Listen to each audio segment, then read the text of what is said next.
What's up, world? It's Tapealert, the hottest in the city. We got the brother Hynaken in the building. Caught it at the right time. Things are heating up. No, listen, man. You know how it goes in life. People see the headlines. They're like, and no, we were supposed to do this interview. I canceled, and then we set for this date. So when y'all hit me with all the hoopla and the news, I was like, man, I want to do no interviews. But then I made a promise to y'all, Tapealert, before that. So that has nothing to do with that. And we appreciate you holding your word. Yeah, as a man and as a human, let me go get it. You feel me? So let's get it. And let's have fun with it, man. Yeah, let's do it. Who is Hynaken, man? Who are you? Where you from?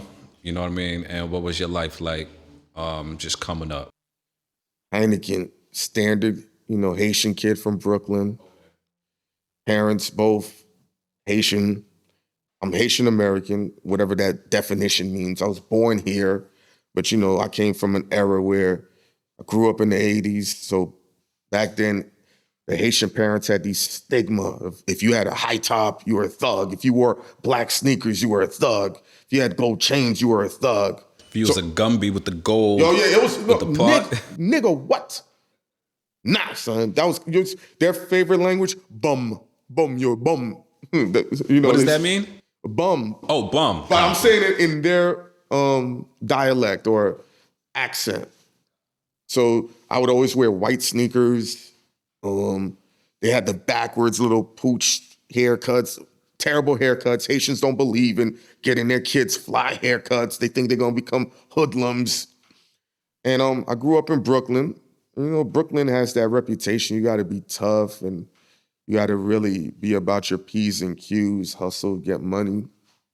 And went to Catholic school, went to public school, went to private school. So I had the best of everything.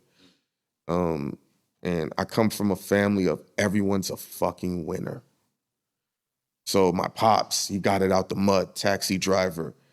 Nigga got 2 mansions. He's over 70 years old and he's still a bachelor. He's getting it. I've been to his house. I'm like, you doing good, bro. That's the most I could say.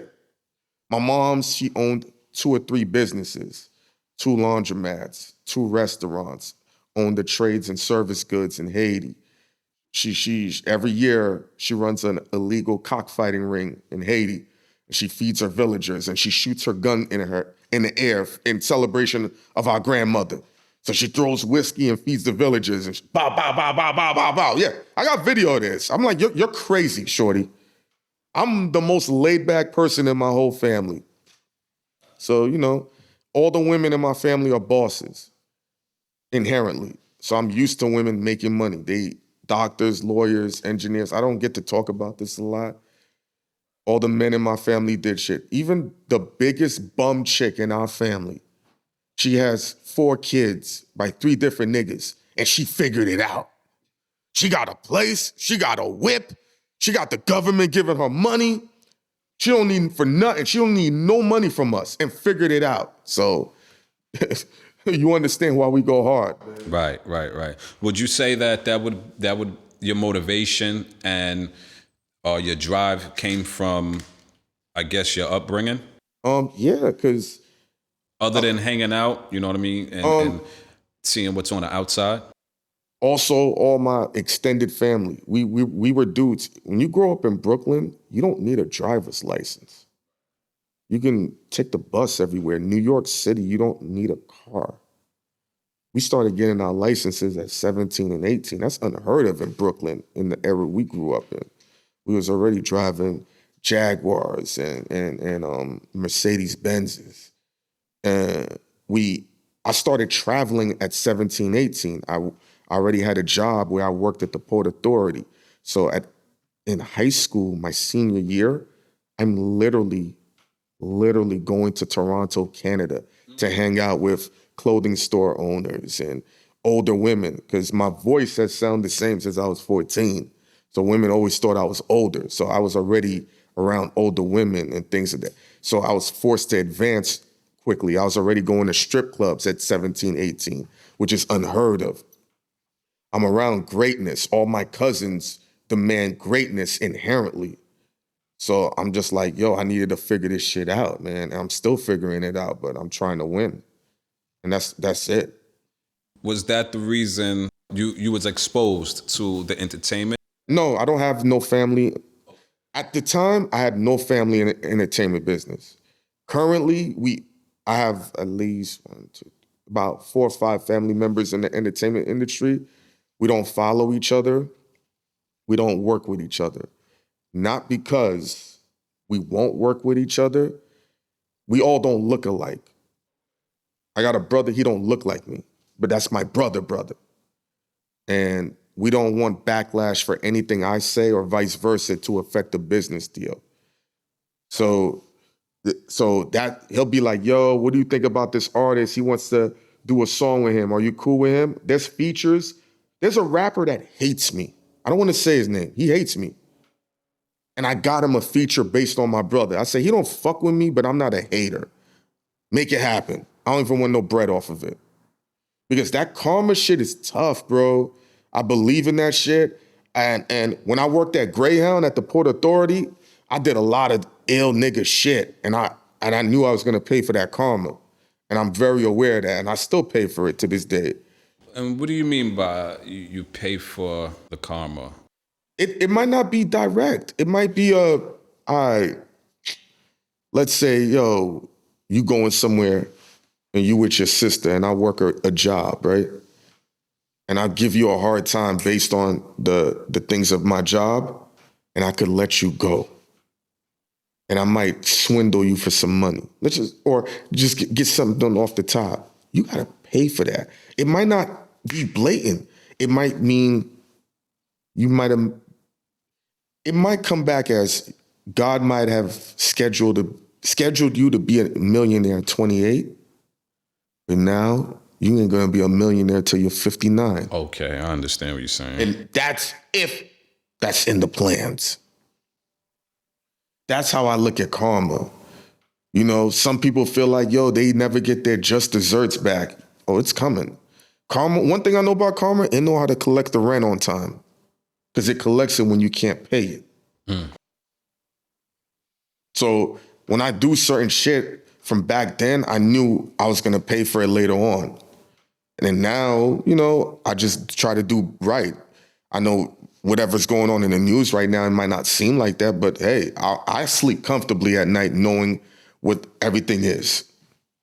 You know, point blank, the end, period. So what got you started in the entertainment industry? It was, all right, so we have a segment. When did you first become aware of hip hop? When did you fall in love with hip hop? And what made you want to get in hip hop? I was exposed to hip hop in the 80s because one of my neighbors, their grandmother, would watch the neighborhood kids after school when the parents weren't around. So we was watching Video Music Box, Big Daddy Kane, you know, Rakim, you know, Run DMC. And I hated every second of it. And the reason why, it's not because I hated them or I hated the culture. I was more into cartoons, G.I. Joe, Transformers. But the grandma, all her grandkids, they were older dudes. They was wearing the polo. Young Haitian dudes getting it, had real gold chains. So my real first introduction to hip hop was Protect Your Neck by Wu-Tang. Because I'm into Kung Fu. So it translated with me differently. Then watching girls draw the Wu symbol when we were in class, I'm like, this different. This different. What made me fall in love with hip hop was Money Cash Hoes by Jay-Z. That, because I was of age to get my driver's license. I knew what it is to be outside and want that action and want that vibe and really live that lifestyle. And and Jay-Z, before that, the first 2 albums, before Hard Knock Life Volume 2, I couldn't get into Hove. I couldn't understand the message he was selling. So when he made that album relatable, I said, I get it now. And what made me get into the game was This Is How We Do by 50 Cent and Game. I was living down south. and we were having a studio meeting. And I was really trying to find my direction. And I remember it was 8 p.m. and it was a premiere on BET. And I saw the Dodge Magnum. And it resonated with me because I had a corporate account with Enterprise Rent-A-Car. I think it was Enterprise. Yeah, Enterprise. They got the green logo. And we was getting cars for like $20 a day because we had a corporate credit card. And I remember we had the Dodge Magnum. And that beat and how they had the jacket, how 50 was rocking. And I secretly made up my mind. I'm going to work with 50 Cent. I'm going to get in this game. And I did both. I worked with 50 for 10 years. That's why the Tony Yayo interaction was so explosive. What people didn't understand, that's why I kept saying, we know each other, we're family. I spent 10 years with them. See, it doesn't come, I don't say that on platforms, so my history is way extensive in the music business. I just don't lean on it, you know? And once I got in, I was like, yo, what are we gonna do? I wanted to be a producer, and we had beats. I couldn't make beats, I could find beats. But people were just, I don't wanna say people were dumb, it just wasn't connecting right. So we would engineer people's songs. So that's how I know all the technical shit. And we were trying to build studios. And we said, let's start doing promo, college radio. And we would go on, I met my first ride or die dude, Dutch, KIB, and we started True Stories Radio together. And it catapulted my whole notoriety because we were trying to interview artists and it was via internet. And all the rappers were like, this is bullshit. What the fuck is this bullshit? I ain't doing it. And a young girl by the name of Holly told me, you should interview Pinky the porn star. I didn't know who Pinky was, and I'm a pervert. And we did the Pinky interview. We did it over the phone. And it was great. And she said, we need to do this shit in person. The goal was to get her and Cherokee to do the interview together, but we couldn't. Cherokee, wow. So we did the Pinky. And and from the Pinky, we developed a relationship with WorldStar. And that started the rise and the notoriety. We dropped the Pinky interview. And within a handful of hours, it did 100K. And back then, 100K was hard to do. Back then, yeah. Yeah. And after that, we were off. And that's really my start into the media game from True Stories Radio. You can Google it, millions of hits, legendary. That's how I know Angela Yee. That's how I know Charlemagne, Envy. That's how Star and Buckwild knows me. That's how Young Berg knows. Well, that's through This Is 50. That's why when people came in, they're like, that's how Tony Yayo knows me. Lloyd Banks. It's extensive, you know, so. So you were able to build some really strong connections through. Now, when you say you worked with 50 for 10 years, you was working on thisis50.com, right? Yeah. What was your position? Mainly just to do interviews. Bring in artists. It started as This Is 50 Radio. I remember that. Yes. So a young lady by Maya the B.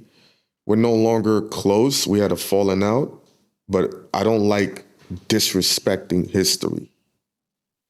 I want to give people their credit, so I will always give her credit. She had a lot of popularity, and she was doing extremely well in the online world. She had multiple shows. I forget their names. I'm going to remember their names because I don't want to fuck it up. Even though she and I aren't close, I want to give her credit. And we started getting close. And I would help her out. And then a mutual party by Beasley that runs with Smack from URL put us together officially. And she brought me into This Is 50. So we did shows together. We were going viral every fucking week.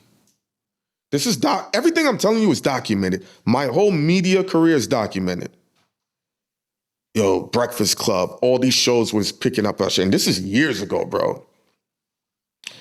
And when the falling out happened, everybody at This Is 50 decided, we'll let her Hynaken rock. And she went her separate way. And then from there, morphed into more and more and more and more and more.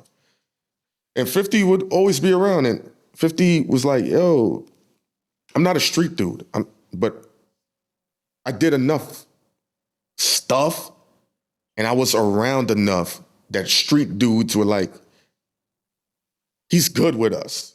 Good energy, right. He's good. Like, I did little pieces of work, but I will never say that's an insult to a street dude is pretending to be a street dude and thinking the work you put in is the work they put in. Right. Street dudes live by their phone hoping when it rings, it's because it's action. I don't like that stress, bro. They want to hear, oh, my sister called. A nigga did. It's go time. But they know what I did. But it's irrelevant. It's nothing, it's minuscule. It's a little 2-year run, but it's bullshit. It don't count. What's 2 years versus the rest of my life? Fuck out of here. But those street dudes would always talk to Fifth and be like, that's a good dude. And Fifth fucks with street niggas. That's the core of who he is to this day. It doesn't matter whatever else. And I never caused trouble. Everything was cool. I'm not gonna rattle no cages for the most part. And I never tried to play him close. And he's very attentive to that.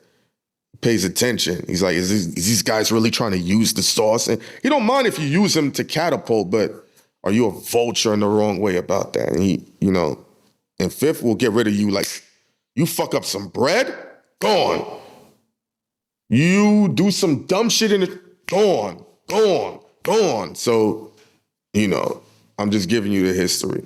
How did you get to link with Math Hoffa? So his manager at the time, Street Star Norbs, who was affiliated with URL, he came to me.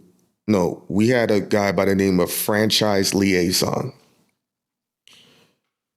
I met him through one of my videographers and good friend. At the time, we were all in school together.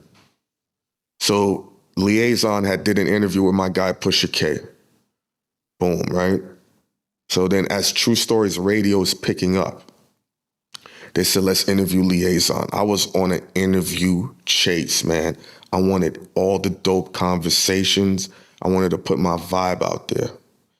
I'm like, yo, I'm hook, crook, I don't care. We got to go for it, man. I got a lot of expectations from other people on me, so let's make it happen. So we do the interview with Liaison, and Norbs is there because Norbs is managing Liaison.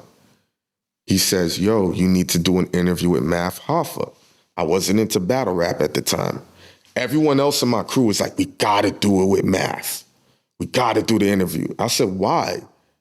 Because I didn't, and it's not to play him. I was unaware. He was already known and everything. So they showed me the video with him and Dose. I said, he did that? Oh shit, let's talk to him. I was all on the vibe. Let's just get the clickbait going, all of that. Math came, gave a great interview, bro. He's, as you can see on My Expert Opinion, from battling, from when he did the interrogation room with Queen's Flip, extremely articulate, knows how to deliver his words, very thought-provoking. So anytime you sit with him, it's gonna be a great experience. Regardless of what? Yeah, regardless of what. And that's when the dynamic developed. And then the two videographers, Scuba Steve and Pusha K, they were great with the camera. So aside from shooting interviews, they would shoot music videos. So a lot of Math Hoffa's video runs on World Star was facilitated by 576 Productions, which is Scuba Steve and Pusha K. They shot a lot of the videos. That's when you would see D Chambers in there, Cortez, Misfit, Charlie Clips. We have video of all of us behind the scenes. That's how far back we all go. Chambers, Hollow the Dawn. You got to understand, we were all running together. And over time, we would do interviews with Math. And, we would see each other. It's love because it's Brooklyn. It was never no issue, no nothing. And be like, yo, what's up, bro? What's up, guy? Da-da-da-da-da-da-da-da. And then when he started My Expert Opinion, I'd seen it a few times, and I started noticing the commentary was becoming very compelling. So I would post it. If you have great content, I'm going to repost it. It's just, why not? And I would tell Math, yo, this shit is dope, bro. Dope. And I was telling him for over a year. So this didn't just happen out of nowhere. And I just said one time, I said, yo, anytime you want to have me on and it fits the schedule, let me know. And Math said, come tonight. Boom. And then that's how it developed to what you see now. Okay. And were you and Esso, you guys were already together at that time? Yeah, Esso and I, how we met was my brother who's in the music industry too. One of his credit cards had gotten frozen. And he just called me. He said, yo, can you lend me some money? It was odd to me because he always has money. And I just said, I bet. I said, let me send it over to you. He said, no, all my cards, my accounts is frozen. You got to bring it as physical cash. I said, I bet. Where you want me to meet you at? He's like, Radio City Music Hall. I said, nigga, are you dead ass? Whatever, my nigga. I go there. It's a Bryson Tiller concert at Radio City Music Hall. This is before weed was legal in New York. Dog, what an experience, man. It was nothing but beautiful women smoking expensive weed in Radio City Music Hall, and nobody said nothing. Cut to the chase, I see Esso and Clue. Clue is a legend. I'm like, yo, man, I need to do an interview with Clue. So I approach Clue. I say, yo, Clue, I know you don't do interviews. I know how protocol works. I'm not a dick about it. I was like, hey, man, can we do this interview? Who can I talk to? And Esso was right there. I said, I know protocol. I know I have to talk to you because if he's with him in close league, you run shit. If you can't identify that, then you're a fucking idiot. And I just took his number. So after the Bryson Tiller concert, I don't hit dudes on the weekend for business. I waited Monday at 9 a.m. I said, hey, man, this is Hynaken. We met at such and such. Yo, I would like to do the Clue interview. He tried to make it happen because Clue doesn't like doing interviews. But Esso didn't want to whatever. And he just kept saying, yo, this dude is mad cool about it. He's not being a dick. And months went by. I forgot about it. And Esso called me out the blue. He said, I never forgot your energy. You want to do Clue this week? I said, word? He's like, yeah, let's make it happen. So now Esso at the time doesn't understand the internet world. And the reason why is because his resume is so extensive in the music industry, he never had to worry about the internet world. This is a guy that was closing multi-million-dollar deals. So what the fuck you care about a blog? You know, you're working with Diddy, Rockwilder, Dr. Dre, Trey Songz, like J. Cole. This is all documented. And when I went to Power 105 to do the interview, the place was filled with heavy hitters, and I knew everybody in there. So I'm hugging. These are people I hadn't seen in years. I'm hugging them. Yo, and Esso was like, how do you know? How all these people know you and I don't know you? I said, bro, I do shit. He's like, this is all off the internet? That you know all these executives, all these rappers, all these women know you? I'm like, yeah. He said, we did the interview. He called me. He said, let's go out for dinner. I want to have a business meeting with you. We go to dinner, right? I did an interview with Rico Reckless. The interview was at 17,000 views before we walked in for dinner. I'm looking at us. I said, we had 17,000 plays. I said, that's interesting. When the dinner was done, the interview was at 250,000. That's in 2 hours. I said, oh, this is up. He's like, how you get money off of this? I told him whatever, right? On a different scale. The conversation Esso and I had at dinner is no different than the conversation you hear on Bag Fuel. So Esso was gonna offer me money to promote the Clue Lace, to do promotion. I ain't gonna lie to you, I needed the money. I had a phone bill due. I had a bitch I wanted to take out to eat. Now, I had money already, but I like extra money. Yeah. So when I said I needed it. Because then I don't have to bust another check. I looked Esso in his face. I said, yo, bro. And I told him the same thing I just said right there. I told him that. I said, bro, I need the money, but keep the money. His eyes was, that's unheard of in the music industry. He said, may I ask why?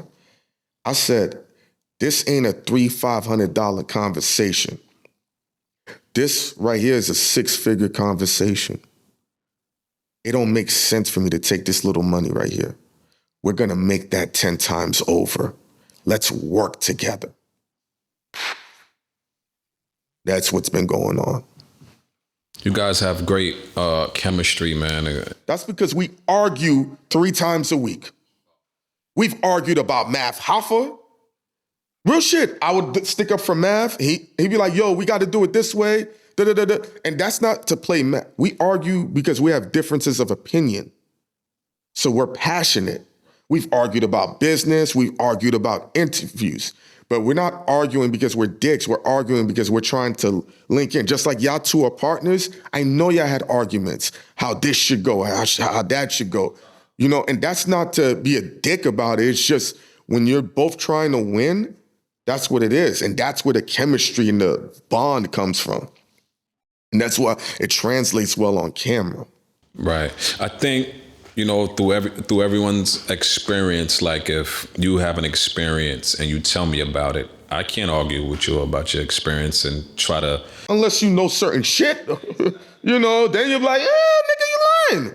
Exactly. We have difference of opinions about how you should have handled the situation. Of course. And that's what happened with the Tony Yayo thing. When everyone saw it, what people don't know is me and Yayo spoke on the phone the very next day. Spoke. And let me apologize to Mickey Fax, to Remy, to K-Slay, and also Papoose, because that's Remy's husband. So whenever things are said, you got to apologize to the whole unit. You know, that's man shit. You know, even though the questions was asked and I was trying to tell a storyline, I was wrong for how I presented the names. That's not supposed to happen. See, I can take that accountability. I can look back and say, I was wrong there. That was a dumb move. That's fucked up. Why should I have said that? And me and Yayo spoke, and Yayo said I was wrong. I came at you wrong. I called you the names I didn't, because we're family, real shit.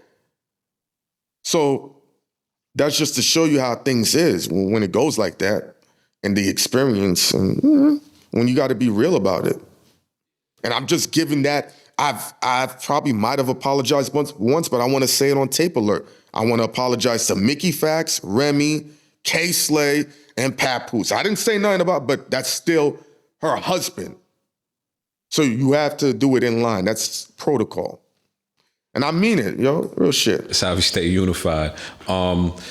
Reports just had recently surfaced that you and Esso was just dropped. That's been for 2 months. We've been gone. For 2 months. Mm-hmm. That's all over now. It's been said. So we've been gone for 2 months. That's it. Would you mind summing it up for us? What caused the breakup? No, I'm gonna tell you, bro, the best answer, and it's gonna piss people off, but here's the best answer. Go to Bag Fuel TV. Press play on My Expert Omission. You take that, and then you watch the Joe Budden interview with Math Hoffa. You combine those 2 episodes together, and you'll get a full streamline of what's happened. We cleared everything there. There's more to the story, but it's more personal shit. And I don't want to talk about personal shit because it's not fair to Esso. It's not fair to Math. It's not fair to Mecca. It's not fair to Bigger. I know people are going to say, well, y'all made it personal. Y'all put this out. Y'all put that out. Trust me, there's a lot of shit we didn't put out. But everything you heard on my expert omission, it's there. It gives you a standard frame of what happened. And in the Joe Budden interview that Math just did, and he spoke his piece, and Joe asked very, very dope questions. And you put those two together and you kind of get an understanding of what happened. You know, I don't want to just regurgitate everything because real shit, I'm going to tell you real shit why I don't want to do it, man. They killing Kanye West. No, and it's an attack on black content creators. Andrew Tate, they try to get him out of here. Sneeko, out of here. You understand what I'm saying? And they're getting them out of here because they're speaking provocative. Now, if they can get rid of the provocative people speaking crazy, what happens when they go to Tapealert and they say, I didn't like the fact that they had this dude on with a pink hat. Cancel him. If you can cut it off at the extreme, you can cut it off at the bottom level. So I say that to say, yo, support black content creators. Matter of fact, real shit, still watch my expert opinion. YouTube.com/Math Hoffa. Check it out. Check out all black content creators. I'm not mad at it. I want all of us to win. You dig what I'm saying? Let's because I sat there and I said, if they're cutting us down and this back and forth that Esso, myself, and Math are doing, we're doing the job for them. Fuck that shit. If he says don't fuck with us, whether he said that or not, I don't know. My stance ain't gonna change. Support black content creators. I watched a sit down with academics when Andrew Tate got banned. Academics is killing it in the space. I know what he's going through with the YouTube numbers. And he said something profound. He said, and I'm paraphrasing, if I fuck it up, I fuck it up. He said, do I think I'd still have the same level of reach or money or importance if the YouTube recommendations decides to clip me? Like, and I had to pause and say, oh shit. So that could happen to Bagfuel, Tapealert, Math Hoffa, Charlemagne, academics. If they can clip Kanye and Tate, they can clip all of us. So I'm like, yo, this is all about black content creators, man. I know the news is crazy. I know how it went about. It's tough for people. It's heartbreaking for some. Some people are happy. Go figure. I get it. Do I wish and do we wish it could have been handled better? Absolutely. Right. So sorry to cut you off. No, go for it. So I want to take, I want to go into the Kanye interview real quick, but I want to take the George Floyd piece out of it. Nigga, I don't blame you. Yeah, we're going to touch on that at a different time. Let me tell you something. I just got a gem. Wait 2 weeks. I can't tell you who told me that. Wait 2 weeks. And I also want to give, because we just did a mega interview, and it's coming out. And the dude said he wanted to give Esso and I flowers because even though the My Expert Omission clip, it comes off as we're going at Math, and rightfully it can look like that. What people don't talk about, and the person that sat with us said, the one thing I liked about that clip though, and people are not giving y'all credit, and I'm gonna say it here, you still bigged up the fact that the My Expert Opinion platform gave you large visibility, large popularity, and bigger opportunities to be seen. So I thank you, Math Hoffa. Real shit. Real shit. Because that's a fact. See, I gotta give a nigga his credit. I can't rewrite history. People knew me before, but now people know me. That's because of the platform. It opened opportunities. It made us be seen in rooms. But also we contributed to that platform. We did iconic shit. You feel me? We wanted to keep going iconically. You feel me? But it didn't. And like Joe Budden said, The My Expert Opinion brand is going to keep going. But now it's about Bag Fuel TV. Bag Fuel, Bag Fuel, Bag Fuel, Bag Fuel. That's a show that Esso and I are doing. Also, Air Pollution with DJ Clue. DJ Clue does not really want it to be in this space, but he saw what we were doing. He said, let's get it. And I helped produce that show. What people don't know is, just like on Math Show and on DJ Clue Show, I'm a writer. If you know that lingo, you know that lingo. Elon Musk, right? He comes out with the Tesla. Yeah. Jeff Bezos has Amazon. Yeah. Right? They are the faces of their innovative creations. Mm-hmm. Why can't myself and others be those faces? Why do I have to go through this person, through that person? That's called life, my nigga. The fuck is he talking about? Like, yeah, but like, what is he complaining about? And I fuck with Kanye. Here's the thing though, they're walking, you know the terminology, walking the dog? That's why I spoke about Kanye. They want to see, look at this nigger worth $6 billion. We're going to drag him. He's the example that if anybody else opens their fucking mouth, we're going to ragdoll you. That's why I said support Black content creators. That's why I said keep watching My Expert Opinion. Why are we going to do the job of chopping ourselves off? I'm mad the way the shit is playing out, but I got to look at the bigger future now. Kanye is the example, man, and we're doing the job for them. Is he saying shit we don't like? That George Floyd shit was ridiculous, bro. If I put my knee on your neck for 8 minutes, George Floyd is a fucking brawling diesel dude from what we saw. So what do you got to do to put your knee on his neck for him not to get up? It's a give or take thing. Let me tell you something. I got a lot of family in the police force. I don't say that. I remember one time I was walking through a neighborhood and a cop stopped me. He's like, yo, so what are you doing in this neighborhood? I said, I'm here to see my cousin. He's like, your kind lives over here? I said, yeah, he just got a job promotion. He's like, yeah, what type of job he got? I said, he just made lieutenant at this precinct over here. I'm one of his favorite cousins. He's expecting me. His energy calmed down because it's equal. See, we did an interview with Mayor, well, he wasn't the mayor at the time, Eric Adams. Eric Adams said we need more Black people in the police force. Hip hop made police undesirable, rightfully so. There's a lot of mistrust with the police. There's, from Rodney King, et cetera, et cetera. There's also been Black dudes who were wilding.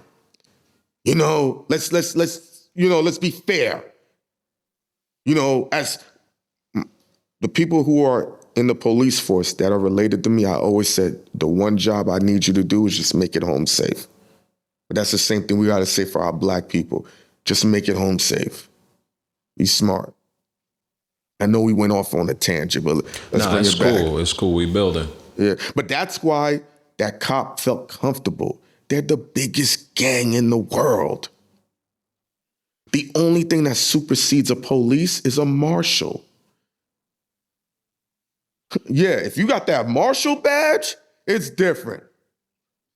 Oh, see, I'm talking. Niggas don't know. I used to be a slumlord. Long story. So we had to evict, we was renting rooms to hookers and strippers. Real shit. And they wouldn't pay the rent. And if anything knows, New York City is the hardest place to evict somebody. And I don't want to kick nobody out. And RIP to my uncle. He's like, yeah, get him out of here. That marshal came, it's different. I done had the marshals come from one of my meters. That shit ain't sweet. They come with the hammer. You better open the door. But, so all I'm saying is, look, as Black people, we need more of us in the police force to balance it out.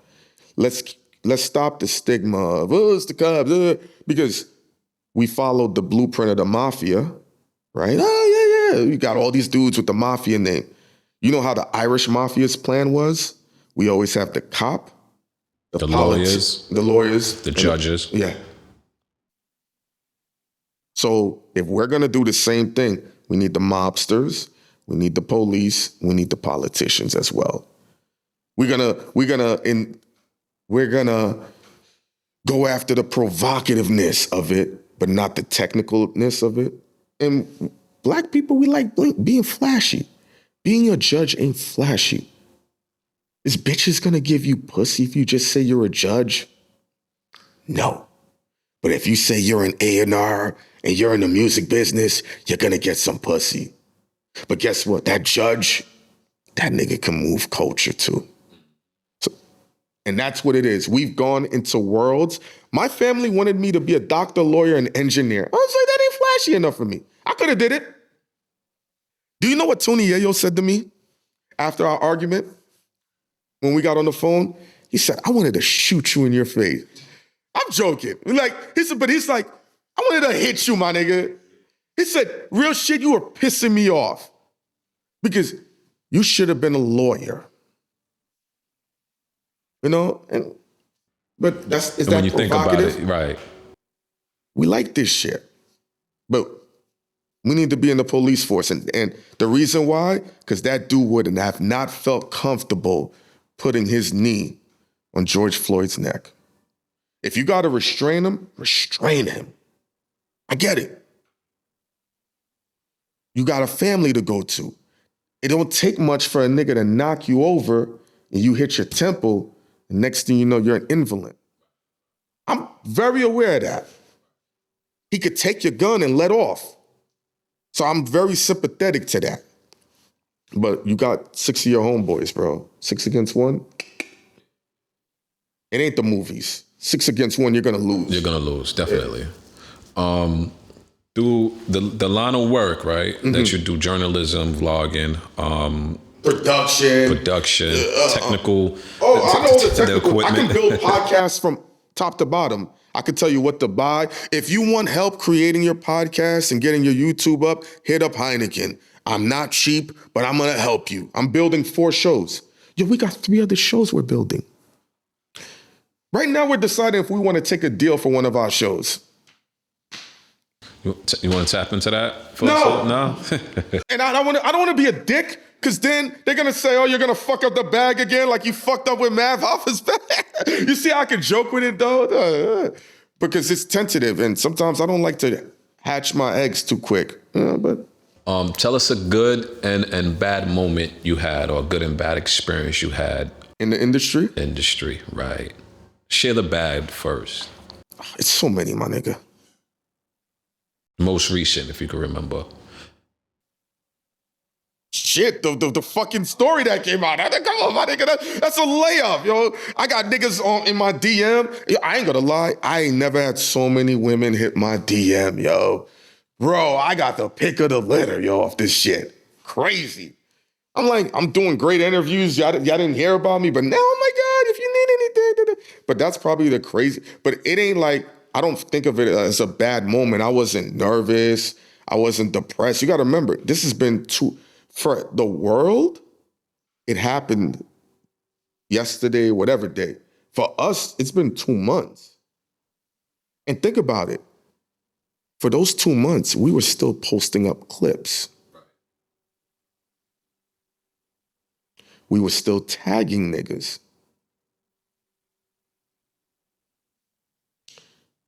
We were still promoting. So now the devil's advocate would be, you were just trying to rake as much shine as you can before you were done. That could be said. But if that's the case, why do it at all? It looks, technically, on a technical level, it would look bad. You know? So, and salute to the people who try to make it work. You know, I don't want to say their names because I don't want them having negative energy towards their way. But there were a lot of people that tried to make this work. I can honestly say that. And they mean a lot to me. You know, so that's a moment, if you want to say that. Tapealert exclusive. Let's get these numbers up. Support Black content creators. Please do. Watch Bag Fuel. Watch My Expert Opinion. You can watch both. Air Pollution as well. I produced that. Thank you, my nigga. You need that. So what could you share with us as far as what's next for Hynaken? Yo, right now, developing myself even more. I'm going to get back into the gym. I had lost a lot of weight. I used to be 272. Then I'm up to I got down to 200. Now I'm up to 229. So I'm going to get back down.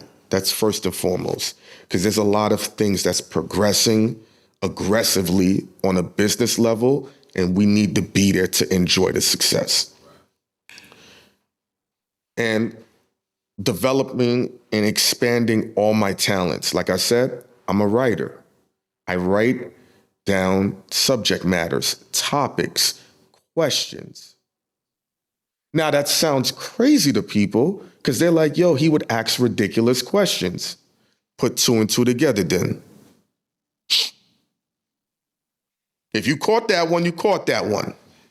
Did you catch that one, Tapealert? Yeah, we caught it. Okay then. I'm not trying to be a dick. Everything's serious to me. That's why I said I'm a writer. Right. So, developing writing, producing, you understand what I'm saying? Also developing as a on-air talent, the whole smorgasbord, business ventures, you know, everything. Because, listen, man, the scary thing I have with this situation, right? There's this thing called, I'm also developing in the food world and in the car world. I'm into cars. Shouts out to McLaren Automotive. They invited me to a couple of private events to check out their cars. I'm going to dive into the car world. Bag Fuel sneakers. I got special sneakers that we created. Merch, NFT. They're all coming. These are all planned out. The food world is going to get tackled. Shh. That's why I got to get the weight down because I got to eat more. You dig what I'm saying? And also building up Black content creators. I'm going to build up people that really want to get into this world. Go Google me. I'm beyond just one show. My resume, shouts out to Angela Yee. She tried to get me a deal with Global Grind in 2009. Why do you think Charlemagne shouted me out? Why do you think Star shouted me out? These people know my resume. The industry already knew me. It was the public that needed the reintroduction because there's a theory. If you're not always on fire, you got to reintroduce yourself to the internet every 3 years. It's too much going on in the world. People are getting sick. People got to pay bills. You got to deal with family. You got to deal with stress. We sat down with somebody and he said, Instagram's the only place I've ever seen everyone's happy. Everyone makes money. Everyone has women. He's like, I'm rich. I got bitches. I got everything. And I be having bad days. Y'all lying. So the next for Hynaken is to elevate across mentally. I got to get better at how I deliver my messages. Don't go off on a tangent. Be direct. Deliver a message that's relatable to the people. You know, self-awareness is the first step to greatness. You got to know where your mistakes at. I got to be better at doing business. And I'm not talking about what happened with this and that. I'm talking about there's a way you got to close a business deal. Right. Esso knows how to close a business deal. You know, I salute to Tapealert. I like what y'all doing. I like how y'all produce y'all content. I like how y'all make the guests look. Everyone needs to do Tapealert, man. I'm deadly serious. These are good dudes, man. What y'all did with Esso's content, how y'all run y'all YouTube, y'all thumbnail game, I'm going to steal one of those. Come on, man. And we'll help each other. That's how we win. I'll be like, yo, this is what, yo, hey, there's some tricks I was taught. Shouts out to you for those tricks, my nigga. I respect you. Yo, for the youth that's watching, well, for the people, for No, the no, world, everybody. man, Let's go for it. everyone. What advice, man, do you have for them? One of the reasons I've been able to really excel, I'm very rigid in my ideas and in my ideology. However, anybody who's younger than me, I don't dismiss the advice that they give me because the world is always changing. Sometimes, think about it, you got 80-year-old people that don't know how to open up an email. So what do you think dudes in their 30s, 40s, and 50s are gonna be unable to do that the 17-year-olds know what to do? So don't disrespect the youth. They got the information to keep you relevant, to keep you in this game, and to keep your livelihood going. They're gonna invigorate you. That's my best advice, man. And keep working, keep dropping. You gotta keep working, man. And sometimes it's tough because you could work for 13 years and see no results, man. And it's tough because people are gonna look at you like a loser. People are gonna say, when's it gonna happen? You got so much pressure on your back and on your neck and on your throat. And you're like, man, when is this gonna hit? Dude, can I give up? Don't give up, man. Don't give up. Because trust me, what people are making on this YouTube thing, you could really change your life for the right way if we get this money right. And it's tough. That's why they want to slow down the black man. The black man is really, really doing their thing on this YouTube world.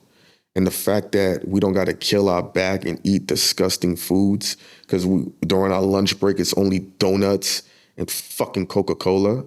I know that because I ate that for years. It's good shit. The fact that we could keep ourselves healthy and pay our bills on time and take care of our family, that's offensive to a lot of people. And that's why I keep saying support black content creators. That's why I have no problem saying watch my expert opinion. Watch Bag Fuel, watch Academics, watch Charlemagne, watch Gillian Wallow, watch Nori, watch all the upcoming podcasts, Joe Button, Low Key, Ebro, watch them. We need that pot of money to grow, B, because they want us not to make this money. They want to keep us under. We can disagree with what Kanye's doing, but they're trying to walk the dog to scare the shit out of us to lower our money and lower our word and lower our power. And that's the advice, man. Support black content creators. Fuck everything else, man. You want to joke, take shots, say whatever you want to say. And I'm not talking about everyone. But at the end of the day, let's all pump each other up, man. And that's what I say, man. Hynaken, man, the Tapealert family, we want to thank you for coming through and blessing us, man. And, we want to wish you continued success. Likewise, man. We're going to be working. Yo, they call me the Hynaken, Hynaken. You can find me on Instagram. You can find me on Twitter. You can find me on Snapchat, because it's active over there too. And you can find me on Bag Fuel, Air Pollution. We got 3 other shows. I don't want to say the name yet, but that's where you're going to find us at. Salute to DJ Clue. Salute to Space Ghost. Salute to Esso. Salute to the beast right there who's in the background. This is very insulated, and it's only going to get bigger and better, yo. Bag Fuel, Air Pollution, womp, womp, womp, womp, womp, womp, womp, womp, womp. Those are the other shows. I don't want to say the names yet. Copy. It's Tapealert, hottest in the city. EJ, shout it off. Tapealert on the beat.